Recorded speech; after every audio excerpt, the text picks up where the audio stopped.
बाएं हाथ का सीमर हो और उसके हाथ में ये वाइट बॉल हो, तो फिर समझिए भारतीय टीम की परेशानी बढ़ने वाली है, भारतीय बल्लेबाजों की परेशानी बढ़ने वाली है। क्योंकि जो कुछ मिचेल स्टार्क ने किया है पिछले 2 मैचों में, खासतौर से उनके हाई आर्म एक्शन की बात करें और जिस तरह से उनका बॉल डिलीवर हुआ और जिस तरह से इस सीम का इस्तेमाल मिचेल स्टार्क ने किया, उससे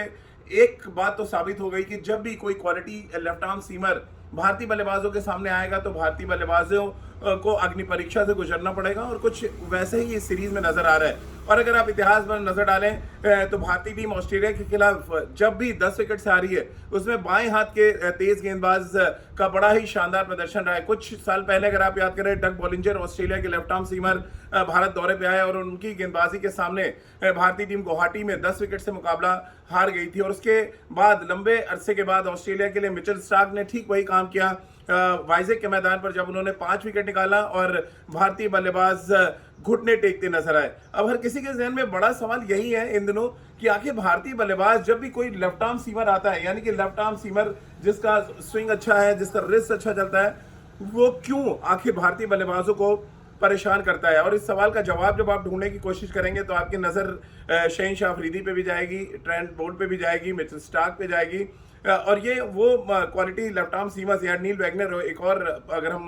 न्यूजीलैंड के लेफ्ट आर्म सीमर की बात कर लें, या इंग्लैंड ने जिस तरह से सैम करन का इस्तेमाल करना शुरू किया है, यानी कि इस भारत में होने वाले वर्ल्ड कप में ज्यादातर टीमें अब यही सोच रही होंगी कि अपने स्क्वाड में वो एक लेफ्ट आर्म सीमर जरूर रखें, और भारत से जब मैच हो तो उस लेफ्ट आर्म सीमर का इस्तेमाल भारतीय पिचेस पर बेहतर तरीके से किया जाए। क्योंकि जब भी लेफ्ट आर्म सीमर अगर आता है और जब वो साइड आर्म बॉल डालता है, तो जब सीम बॉल से रिलीज होता है तो उनके उसका सीम और उसका जो मूवमेंट है, अगर वो थोड़ा लेट हो रहा है जैसा कि मिचेल स्टार्क का हो रहा है,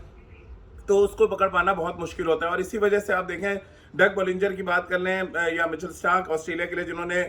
2 बड़े परफॉर्मेंस किए भारतीय सरजमी पर, इसके अलावा शहीन अफरीदी हो, चाहे ट्रेंट बोल्ट की आप बात कर लें, ये कुछ ऐसे गेंदबाज हैं जब अपने लय में होते हैं और जब उनकी बॉल को थोड़ा स्विंग मिलता है तो फिर भारतीय बल्लेबाज परेशान होते नजर आते हैं। और खासतौर से जो स्विंग होती गेंदें, यानी लेफ्ट आर्म सीमर का जो बॉल है वो यहाँ से स्विंग होकर जब आपके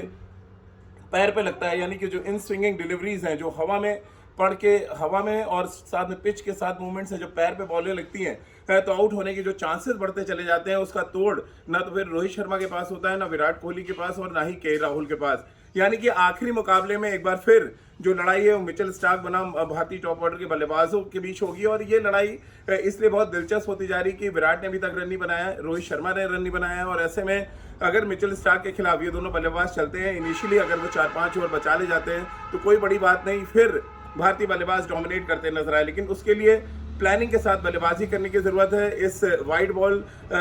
को जितना आप लेट खेलें शायद उतना बेहतर होगा, क्योंकि मिचेल स्टार्क को बहुत लेट स्विंग मिल रहा है, और जब किसी तेज गेंदबाज को लेट स्विंग मिलता है तो वो बेहद खतरनाक हो जाता है। और मिचेल स्टार्क इसीलिए इस पूरी सीरीज में अब तक सबसे ज्यादा विकेट लेने वाले गेंदबाज हैं। और एक बार फिर चेन्नई में भारतीय बल्लेबाज उनके वीडियोस का एनालिसिस कर रहे होंगे ताकि उनके खिलाफ ना सिर्फ रन बनाया जाए बल्कि उनको ज्यादा विकेट भी ना दिया जाए।